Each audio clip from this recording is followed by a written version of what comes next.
who are here, and I'm like, yeah, I am failing, but I'm still tutoring these other people. But I didn't know the potential that was in me. I used to like since I knew like not a lot of people used to associate with these guys who don't pass. So I could be like, okay, let's gather and let's meet at a certain hall. Then now I tutor you. And I used to have a board. I'm the teacher now. I tutor people. And I didn't know the potential that I have. And yet, for me, I was just like, I'm a failure, I'm a failure, I'm a failure. That kept on ringing in my mind. So the moment I finished Form 4, I remember getting a D plus. My God. It was so bad that I was just like, I was so afraid to go to campus, honestly speaking. Because I was just like, will all this that have been in high school, now will I experience this in campus? But I remember the first time when we did our first cut. So I was like in a panic mode that day. And literally, I forgot my administration number and my name in the exam room. I was just like the first paper, and this is campus, like you expect things to be easy. For me, literally forgot everything. And I told myself, you know what? It's time to believe in yourself. Like you keep on telling other people. In high school, you used to tell people, it's time to believe in yourself. Then why am I not doing it to myself? So I remember in university, and I told myself, you know what? You got this. Let's do this. And I took like 10 minutes to just calm down, and I actually remembered my name. And I wrote it, and I wrote my administration number, and I told myself, you know what? Just write anything that comes in your mind. Funny enough, the teacher used to start with this 01, 02, 0 nini. Hey, so amefika 012, not 012, amefika 12 hapo, bado sisikii jina yangu. And I'm just like asking myself, what? Kwani I think maybe alisahau nini yangu, alisahau paper yangu, cause maybe I failed or something of the sort. Imagine, I still don't believe in myself, but I was just telling myself, let me believe in myself. So kufikia hapo 18 out of 20 nasikia administration number yangu, and I was just like, okay, I think who you see mimi, but I think maybe ni mimi. So let me just take my administration number, then just check, then check again, then check. I was just like, what? Ni mimi? Hey? I was so happy about it, and I was just like, wow. So if I can dare believe in myself, then actually I can do everything. So from then, I can't say it has been easy. Hiccups here and there, because there's sometimes I'm usually like, okay, today we are gonna step out and do whatever we want to do. Then the next minute, I'm so afraid of stepping out because of that fear. So I told myself, it's now time to deal with my past. Whatever people labeled me as a failure, you know what? I do not care. And now I started the process. It wasn't easy at some point. I was just like, today we are doing this, today we are getting out, tomorrow I'm just like in that cage, and people know me as this confident girl. Miss Confident. So yeah, but they don't know what I am going through inside. And really, I really encourage myself each day waking up, and I'm just like, yeah, that mountain, it's big, but you know what? I am bigger than that mountain. That is what I usually tell myself. I am bigger than that mountain. So anything that I want to achieve, I'll actually achieve it. And it has been a smooth journey, I can say. It has been a smooth journey, and let me say, I've really enjoyed the process of learning. I usually say life is a process. You don't like wake up today and expect to get everything like all fixed up in one day. Sometimes you'll mess up. For me, I used to critique myself a lot. I could be like, you need to be perfect. Like you get. So in your high school and in your primary, you weren't perfect. So it's time to show the world that you need to be perfect. So actually just told myself, you know what? It's time just to accept that life is a process and just move on slowly. So yeah, that's it until now. Ooh. even today, even today, I have been courageous enough to do this, and I'm so glad. So yeah, these are the things that people don't talk about it, and I feel like if you do not talk about it, then how do you expect someone to help you or people around you to help you? So yeah, maybe we can listen to what the counselor will say. Yo, better tune in. Oh, thank you, Lulu. Big up to you for being confident to tell out your story loud.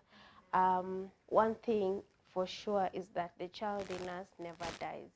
You sometimes, I always do an illustration even to my clients. When you take a toy and you start like putting it on the table and maybe riding if it's a car, you see that most clients always want to be part of it. So the child in us never dies. And from time to time, they keep on coming out. So a brief explanation on what childhood trauma is, it's just adverse childhood experiences. Like in Lulu's case, she says she had a hard time believing in herself because of the frequent would I call it condemnation or what? Yeah, Inner critic. yeah, constant criticism, and she used to criticize herself as well because of what she had from her environment. So we have we most of us carry baggages from our childhood.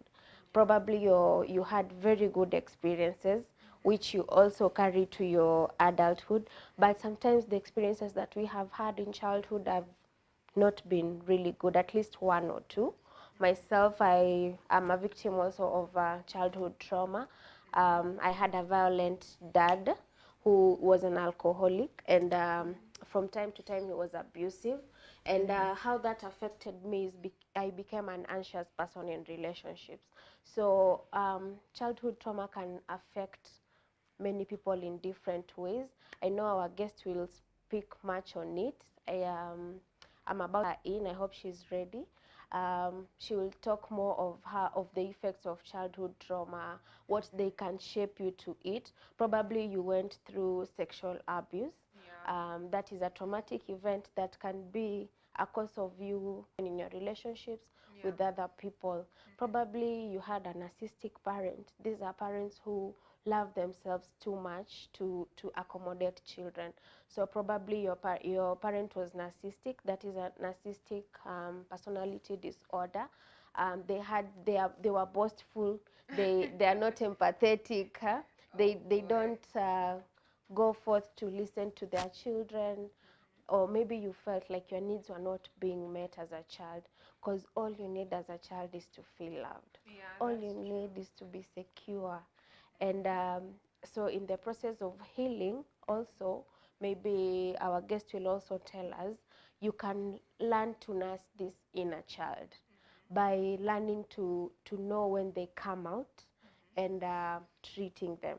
So for instance, Lulu, probably when you're presenting these ideas or these flashbacks of you as a child come back and you start feeling afraid, not confident within yourself, you nurse this child. Huh? You tell her we are all right. This happened in the past. And we survived after all. We survived, we are here, and we can do this. So learning to state it out that you had traumatic experiences, and that is affecting you in relationships, in what you do in work. Learning to spot it out and speak about it, and assuring yourself is a great way to heal. So our guest, I think, is here with us. She'll introduce herself and tell us more. Josephine, karibu. Thank you. Hi, Daisy. Hello. Hi, Lulu. Hi. How are you doing? We are well. How are you? I'm fine, thank you. Kuna baridi huko kwenye huko kwenye huko kuna Reporting baridi. live. Huku kunanyesha kabisa, it's very cold. Gee. Yes, thank you so Yeah. much for noble invite by Lulu and by Daisy. Thank you very much. Karibu. My name is Josephine Jerry Roope. I'm Mhm. a psychologist.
Uh-huh.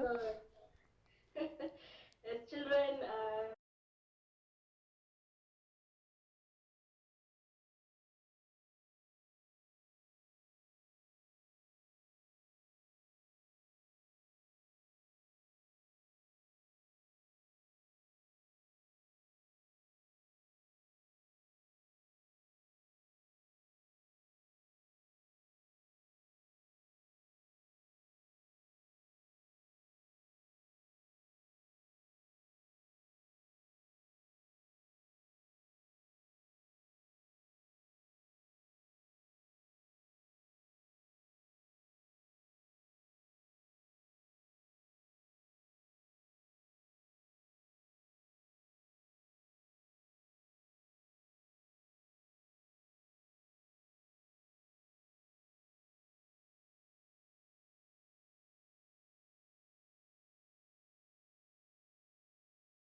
hard. Like both who are significant to us.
Maybe let me ask a question because I remember for me, I used to be somehow clingy to people. I could be like, so in order for me like to do something, I could be like, "Are you sure? I'm competent. Are you sure? Are you sure?" I used to ask everyone, like I would ask 10 people, "Are you sure I can do this so that I can be able to do that?" Is it a problem? So, where do we draw the line of just asking for like advice and going overboard? Is it something to do with childhood trauma or it's something normal? Oh wow, thank you for that question, Lulu. Mm-hmm. And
thanks.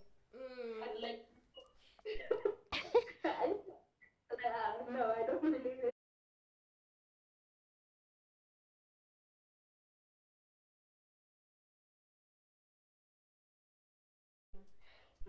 Maybe I can add on what Josephine has said.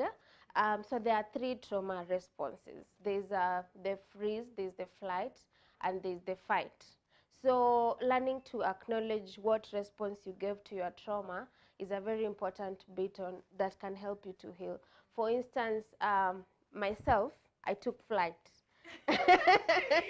Wow. So when I noticed that the situation at home was not so good, I completely disappeared from home. Like I flee, and I have come to notice it has been like a continuous cycle. So when I'm facing problems, instead of facing them, I flee. I flee. And so if you went through childhood trauma, try and look within yourself and understand what response you gave to your trauma. If it's fighting, chances are you're still fighting your problems up to now. So being able to mark when you're supposed to react by being aggressive or by solving the situation with calmness can help you to be able to understand yourself. And learning to reparent yourself. Give yourself those things that your parents did not give you. If they were supposed to assure you and show you love and be there for you, and they were not, be there for yourself. Give yourself that love, give yourself that care and protection that you deserved. Yeah. Okay. I think maybe that's part of reparenting. People will be like, hey, but excuse me, hold up. Like, I'm an adult. Like, so how do I reparent myself? For me, sometimes I feel like back then, like few like let's say 1 year ago, I used to like wake up sometimes when I feel so excited. I will go at my mom's bed. Oh my goodness, mom, forgive me, but I would really go to my mom's bed, as old as I am, jump on that bed. If I feel I am happy, I will go to that bed and jump, and I will feel like some sort of satisfaction in just jumping and being a child. So expressing your inner child and trying to reparent, whatever way you're trying to reparent, just do it. Even if it's going to the field and just playing with water. Sometimes when washing, I also do that, play with water. Sometimes I feel some little bit of enjoyment while doing that, because I see no harm in trying to satisfy that inner child, you get. And so maybe asking, so fight, because I was just trying to think, for some people it is fight. Do you like fight back in terms, is that fight? So I'm trying to explain what fight in what I was thinking about. Fight, like there are some people who, when you like tell them something, they'll be like, try to be rude. Is that a way of, is that fight? Well, if they went through childhood trauma and their response was fight, chances are they view the world as an unsafe place. So they keep on responding to things through fighting. Like so they when you meet people, they're very angry. It could be that they also maybe also had traumatic experiences. Could it be? Could be they had traumatic experiences that they're just projecting through. That's what we call projecting. So you're projecting the anger that you should have put on your parents to other people. So you're responding in that way, and it is normal. But learning it and how it's affecting your relationships could be an important part in your healing process. Learning that I'm having problems, I always flee. So when I'm having problems, instead of fleeing, I take time, I respond, and go through the hardship of facing that problem and talk to myself and show myself love. Yeah. Maybe. And also something else that I noticed, I love writing a lot, so I love expressing what I'm going through at that point. Can it be like part of a healing, part of my healing journey through letter writing? Is that part of your healing journey? Just see, maybe you can. Yes, Lulu. Letter writing, like, is it journaling or letter writing, or do you write notes to yourself? Do you assure yourself, or how do you go about it? If it's journaling, for example, where you write all your emotions, negative, and you want to just let them or release them, then that is very normal. It's a way of healing. For yourself, if it's letter writing, just clarify for me what you mean by letter writing. Do you write letters to yourself? Love letters? Tell yourself you're beautiful, you're amazing. Today is gonna be a good day. Mm, So for me, I do it in two ways. First of all, journaling, just expressing how I feel. Maybe, for example, someone hurt me, I could be like, so and so person did dear diary, having those dear diary moments. I'm just like, dear diary, Yeah. today so and so person hurt me and I didn't feel good about it. And also I write letter to, I'm assuming that person is there with me, so I'm just like, I didn't love, since I used to have an issue with expressing myself, so I could be like, I cannot be able to express how I feel to that person. So that was the only way I am able like to unleash my anger. So through writing to that person, I'm assuming that person is there. I'm like, so and so person usually hurt me and I didn't feel good about it. I didn't like how you're rude. So at the end of it all, I feel like I'm relaxed. So yeah. well, we do that a lot in therapy also. I always, like the first session for my clients mostly, I make them write love letters to themselves. So you notice you have things that you carry, but all in all, you love yourself. There are things about you that outshine the bad things. It's a way of healing, and what you said also is very important, where you now give yourself a chance or a clear paper where you can express your feelings. So if you are supposed to tell your mom or your dad that I don't like the effects that I have had from our relationship with you, that I carry along in my relationships. I don't like it that I am overly defensive. I don't like it that I project. You can do that on a piece of paper as if you were there, so that you can express yourself. You give us yourself a platform to do what you didn't do. Yeah. That was in therapy. Uh-huh. Yes. Yeah. Well, well, we are coming to the end of this. Maybe I'll give Josie um, to give us her closing remarks. And Okay. Just before I give my closing remarks, uh-huh. there's a technique called an open chair where there's you sit and there's a chair across you that is empty.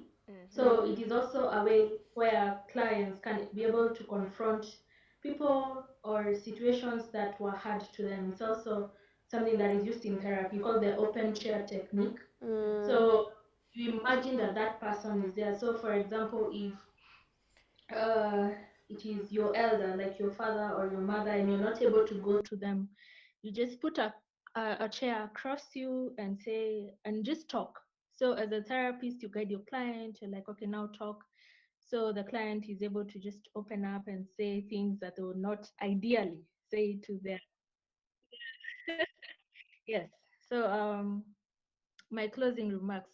Let me start by thanking Daisy and Lulu and the people at the background, the ones that made this happen. Thank you for giving voice to very many people who have gone through childhood traumas.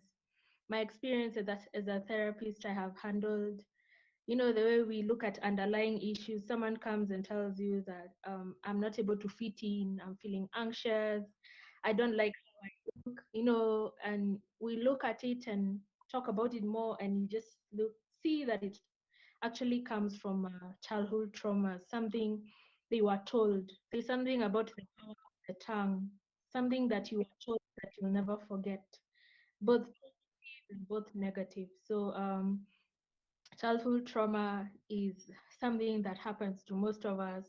And the good news is that there are people to listen, there are people who understand, there are people who are there to help you navigate through these emotions and the experiences. And those people are we, the counselors, therapists, elders, people in the society who understand, even people who have lived that experience, like Lulu. You going to talk to someone who has gone through the same, they will feel like you relate. So thank you, and I hope we do this again and again. We talk about these issues that are there in the society that people actually need to hear them. Yeah. Back to you, Daisy. Lulu. Ooh. Yeah, so mine is to, should we call them victims or survivors? Yeah, survivors. Um, you don't have to be hard on yourself. I remember for me, it's to be hard on myself a lot. I could be like, I don't want people to see that vulnerable side of me. And therefore, people outside are like, wow, Aki, I love your confidence. But deep down, they don't know what I am going through just to be able to show up every day. I'm like, woo, let's do this. So, just take one day at a time. As I always tell people, life is a process. And every mistake that you make, it doesn't mean that you're a loser. You're learning. Since life is a process, every mistake that you make, you're learning. So keep on learning and just be you. If you want to be that child, play, jump in that bed, jump. As long as that makes you happy, do what makes you happy. Woo! Yeah, so just be you and allow yourself to heal. So that's what I can say. Yeah. Thank you for that. My regards. Thank you guys for joining. We are here for you. I really appreciate you, Lulu, for being able to share your story. Josephine, thank you so much for joining us and honoring our call, and for the work you're doing to the society, and also to my guys on the background who are helping us to make this, making us able to do this. We appreciate you. And to my clients, you can do this. I always tell you, you're worthy of love. You deserve to feel loved, even in those relationships. Probably you are an anxious person because of a trauma that you carried, but you deserve to be loved. You deserve to feel loved. You're safe, you're secure, and you can do this. So get out of that box and be confident. You can do this. We love you all. Please continue to tune in to more of this. We will have more and more of this. And for anyone who is seeking sessions, please feel free to follow Josie Wellness and Convocare Kenya. We offer therapy for anyone who is willing. And whoever is willing also to subscribe to Friends of Convocare and help someone else to be able to access therapy because they can't afford, you're welcome on board. We love you guys. See you next time. See you. Bye. Bye.